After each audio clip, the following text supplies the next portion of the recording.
England, 1225, Yorkshire. A court clerk is doing paperwork. It's the kind of job where nothing interesting ever happens. Lists of names, missed court dates, seized goods. He's probably thinking about lunch. He gets to one entry, squints, writes, Robehod, fugitive. Goods seized. Value, 32 shillings. And that's it. The man missed his court date, the Crown took his stuff, he disappeared. No description, no crime specified, no follow-up. 32 shillings. And gone. Robehod is the first Robin Hood on record, and he exits history in a single line of someone else's paperwork. Now, here's the thing. By 1225, the name wasn't new.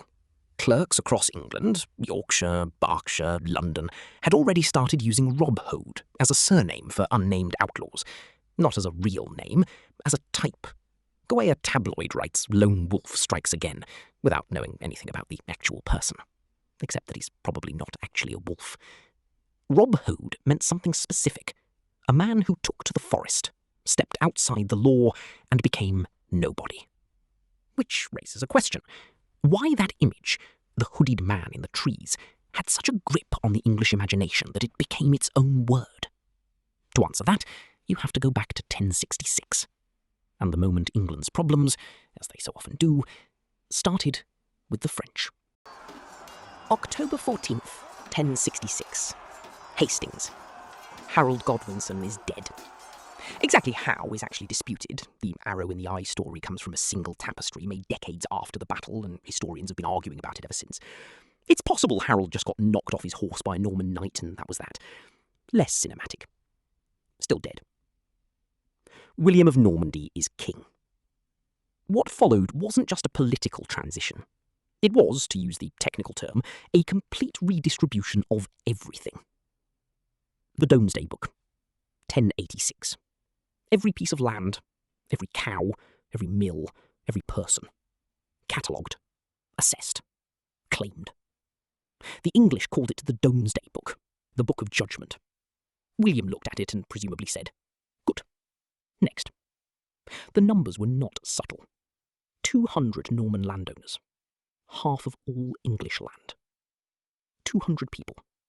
Half a country.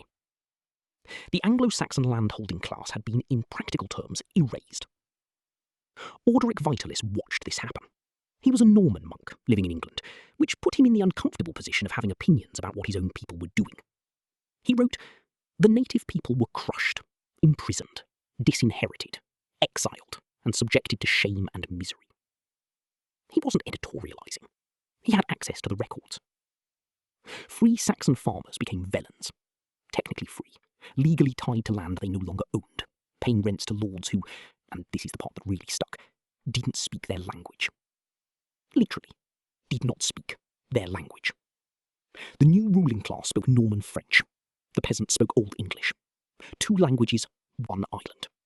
And that split didn't fade. It calcified into the structure of English itself. The living animal, the one the English peasant raised and fed, has an Old English name. Cow, pig, sheep, deer.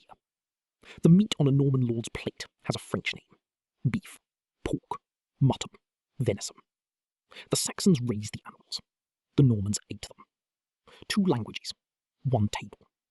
Everyone in England knew exactly which side they were on. Now, the forest. This is where Robin Hood actually lives. And it is not green and pleasant. It is a legal trap with trees. Under Norman forest law, enormous stretches of English land were designated as royal forest. Not forest in the sense of trees, forest in the legal sense of land reserved for the king's hunting. Villages, farms, fields, entire communities could fall within a forest boundary and have no idea until a royal official turned up to explain the situation. And within that boundary, the rules were specific. You could not clear land. You could not graze animals without a license. You could not cut wood without permission. You could not, under any circumstances, touch the deer. The deer were the king's deer. They grazed on land that used to be yours. They ate crops you were no longer allowed to grow. And if one wandered into your field and destroyed half your harvest, well, that was unfortunate. The deer remained the king's. The penalties ranged from fines, which most people couldn't pay, to blinding, castration, and death, depending on the era and the mood of the court. No jury, no appeal, no neighbour who could speak for your character. A royal official, a charge, and a fine. Or worse. Roger of Hoveden wrote the official legal position. The forest has its own laws, based not on the common law of the realm, but on the arbitrary decree of the king. Translation: forest law wasn't really law. It was a revenue system, with teeth, and a very bad attitude. And here is the detail that makes everything click into place. Poaching wasn't just a crime.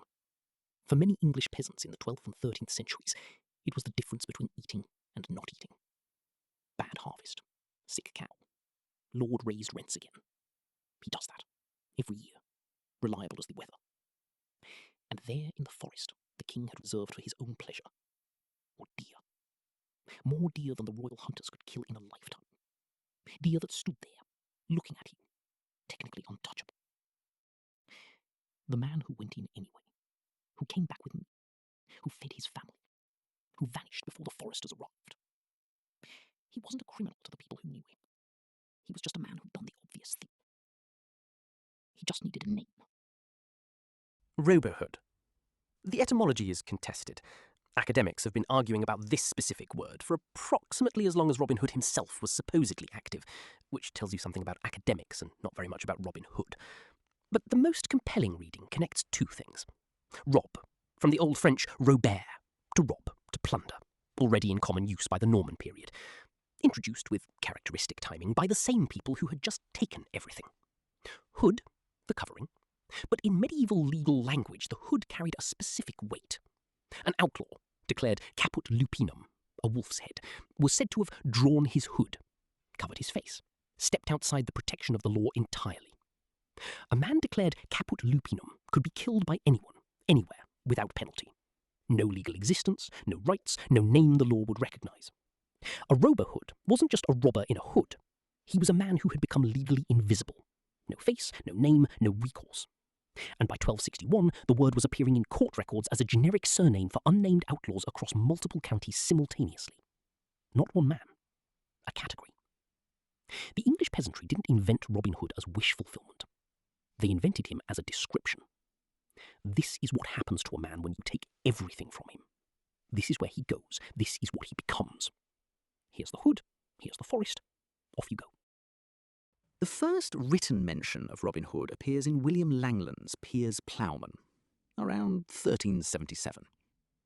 A character admits he doesn't know his prayers, but clarifies, "I know rhymes of Robin Hood and Randolph, Earl of Chester." Langland uses this as an example of low, common entertainment, the kind of thing illiterate peasants knew instead of scripture. He's not celebrating it.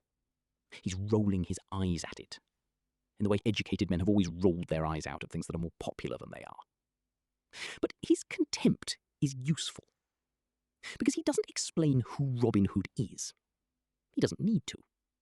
By 1377, the stories were so widespread they were shorthand. You said Robin Hood, and everyone in the room already knew. Which means the ballads were already old in 1377. How old? Walter Bower, writing around 1440, placed Robin Hood specifically in 1266. He wrote, "At this time there arose from among the dispossessed and banished that famous murderer, Robert Hood, who refused to submit to the law, and whom the foolish common folk in their stupid songs and tales celebrate so extravagantly." Bower did not like Robin Hood. He was a monk. Monks tended to prefer order. And men who robbed abbots were, professionally speaking, a problem. But his contempt tells us two things. The ballads were popular enough to irritate educated men, which is usually a sign something has genuinely caught on. And he placed their origin specifically among the disinherited, the legal term, for men who had lost everything. Men who had backed the wrong side. Men who had gone into the forest. Men who had drawn their hoods. The Second Barons' War, 1264 to 1267. One of those conflicts that gets completely lost between the more famous medieval set pieces. No catchy name, no branding, doesn't have the romance of the Crusades or the constitutional drama of Magna Carta. It's just the Second Barons' War, which sounds like a sequel nobody asked for. But for the English peasantry of the 13th century, it was the event that defined their world. Simon de Montfort led a rebellion against Henry III, a proto-constitution, limits on royal power. For a brief period in 1264 and 1265, he effectively ruled England. It was the closest England had come to something resembling representative government. Then he was defeated and killed at the Battle of Evesham. His body was dismembered on the battlefield. His head was sent to a noblewoman as a gift. Medieval politics, not subtle. And what happened to his supporters was written into a royal decree, the Dictum of Kenilworth, 1266. Those who had fought against the king, disinherited, stripped of lands, outlawed. They could buy their lands back at 5 times the annual value. Most of them couldn't. So they went into the forest. One royal mandate, recorded in the patent rolls of Henry III, describes the situation with unusual frankness. Through outlaws, robbers, thieves, and malefactors, so many and great homicides have been committed that no one with a small company can pass through most parts without being taken and killed or spoiled of his goods. That is not a legend. That is a royal bureaucrat writing to his king saying, "There are a very large number of extremely angry men in the forest, and we cannot get rid of them." Roger Godberd. He appears in the records the way most of these men appear. Suddenly, as a problem someone needs to deal with. Patent Rolls, 1265. Roger Godberd, formerly of the Nottingham Castle garrison, outlawed for his role in the de Montfort rebellion. Last known location? Sherwood Forest. The records that follow are a catalogue of escalating royal irritation. Poaching deer in Sherwood, documented in a court case brought against him 23 years later, by which point several of the witnesses were dead. Medieval justice moved slowly, when it moved at all. He robbed a monastery, raided properties across 3 counties, evaded every attempt to catch him. Henry III ordered 100 marks levied across 3 counties to fund the hunt. 100 marks. 3 counties. 1 man. The Crown was not amused. He was sheltered by a knight named Richard Folliot, who hid him at Fenwick Castle. The Sheriff of Nottingham came with troops. The court record. Richard Folliot, knight, knowingly harboured and maintained Roger Godberd and his accomplices, thieves and felons, against the peace of our Lord the King. Folliot surrendered the castle. Godberd was not in it. He'd already gone. Now read the earliest Robin Hood ballad, A Guest of Robin Hood, compiled in the late 15th century from much older material. A knight named Sir Richard at the Lee shelters Robin Hood from the Sheriff of Nottingham. The sheriff comes to take his castle. Richard Folliot, Sir Richard at the Lee. Same function, same dynamic, same name. Sure, probably a coincidence. Godberd was eventually captured in 1272, held at Nottingham Castle, escaped, recaptured, transferred to Bridgnorth, then Chester, then Newgate. 3 years, 4 prisons. The medieval justice system was many things. Efficient was not one of them. He was brought to trial at the Tower of London in 1276. Edward I pardoned him. He went back to Swannington, farmed, filed some minor land disputes, and then, quietly, the records go silent. Roger Godberd wandered off the map of history. The historian John Madicott called him, with appropriate academic caution, that prototype Robin Hood, which is the most excitement that phrase has ever generated in an academic journal. Here's what we cannot say. We cannot say Godberd was Robin Hood. No contemporary source calls him that. The name Robehod was already in use as a generic term before Godberd ever reached Sherwood, applied to different men in different counties at the same time. It wasn't an identity, it was a costume. And here's the thing about costumes. Anyone can put one on. The ballads switch between Sherwood in Nottinghamshire and Barnesdale in Yorkshire. Two different forests, 100 miles apart, which suggests the legend was never one man's story. It was many men's stories, told and retold in taverns and on roads and at market stalls, details migrating from one account to another over decades of telling. The sympathetic knight from one man's story, the specific forest from another's, the bow, always the bow, from a third. The moral code, rob from those who took from you, from the anger that all of them shared and none of them had anywhere else to put. By the time anyone wrote any of it down, it was already a composite. But composites need something to hold them together. And what held this one together wasn't a hero. It was a feeling. The feeling of a world arranged against you. The feeling of a forest full of deer you're not allowed to touch. The feeling of watching a man ride through your village on a horse, speaking French, on his way to a table where your cow is being served as someone else's beef. Robin Hood was never one man.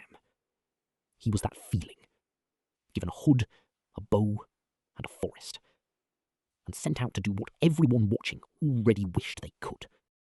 The last record of Roger Godberd is a routine land dispute, sometime in the 1290s. Around the same time, we don't know where, we'll never know where, someone in a tavern somewhere in the Midlands was singing a ballad. A man in a forest, a bow, a sheriff who rode home empty-handed.